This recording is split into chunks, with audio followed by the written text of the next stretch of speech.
I'd never done anything like this before, and when I was approached by DreamWorks and the team there, and I had a look at the story, and they showed me all the storyboards, and I thought, this is incredible. It reminded me, even though it's animated, it reminded me of my first time talking about 300 and being shown all the graphics and the story, and I was left there thinking, I have to be involved with this.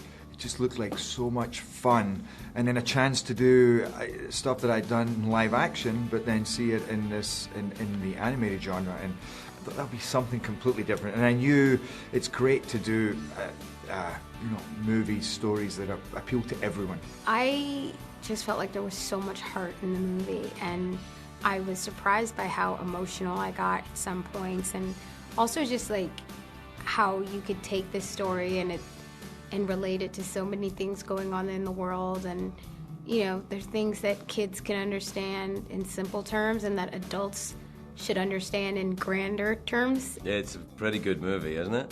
I know. I don't know what I'm doing in it. Normally I try and be in things that are crap, but this is actually good, which is going to ruin my career trajectory. Everyone's going to like, wait a minute, he's the guy that does crap, and then he's done something good. I think many of the people who enjoy my crap are going to feel cheated. It doesn't matter what you look like when you're doing animation, except for the fact that there's a camera on your face the whole time so that the animators can see like what your face is doing while they're animating to your voice.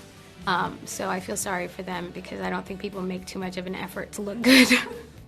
I know I didn't. I would dress as the character to go, yes, I'm very method. I would wear Viking clothing, which made it very difficult to record because a lot of the breastplates and swords clink and it drives the microphones crazy. But hey, if you want me in your movie, you got to be prepared for unreasonable behavior. To actually go ahead and wear the costumes, I wouldn't go that far. But I did find a couple of times I want to go in a t-shirt and jeans, and then I'd think, no, that's going to affect me. I'm going to feel weird standing in there and playing this character just so casual. So I would try and wear something that was a little more evocative of that. It's just it was a baggier top or more. I can't remember what it was, but I would try and not get too casual.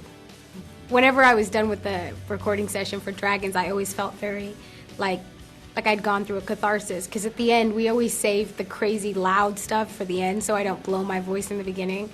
And we always ended it with, okay, give us some Viking screams or Viking hurrahs or yells. So we always end the whole thing with me like just screaming. And it's like, okay, you're charging the dragon with the axe, now scream. And I'm like, ah! And it's fun to just like let it all out and then walk out and say, oh, that was a safe space to be crazy. You change your voice, but not as much as I thought I was going to have to change when I first came in. And this is 3 years ago we started this process, I think 2.5, 3 years ago. When I started speaking, I was like, whoa, whoa. And the directors were like, you don't have to do that. That's not necessary. And it's weird because it takes a bit of getting used to. You don't know that even when you're speaking, it's what actually works for an animated character. So you see by a process, and you suddenly see yourself animated and you hear your voice and you go, okay, it doesn't need to be that deep, or it doesn't need to be, that loud or that powerful, and you gradually develop a voice that works for the character, but it wasn't quite as different as I thought it was going to be. Well, I think what's so fun is that this movie is about imagination, and I think that dragons and unicorns and Santa Claus and all these things that we want to believe in, getting to watch a movie like this is about fulfilling your imagination's wildest dreams. Kids riding dragons and saving the day in fiery pits, and it's just fun, and it's a good time. For kids, I would love it if they get out of this just a respect for things that they don't know, a tolerance for other things, because I think that we live in a world full of fear and anger, and so much of it is, but that's what it is, it's about fear, rather than letting go and really trying to discover what is out there and embracing the differences between people's things, cultures.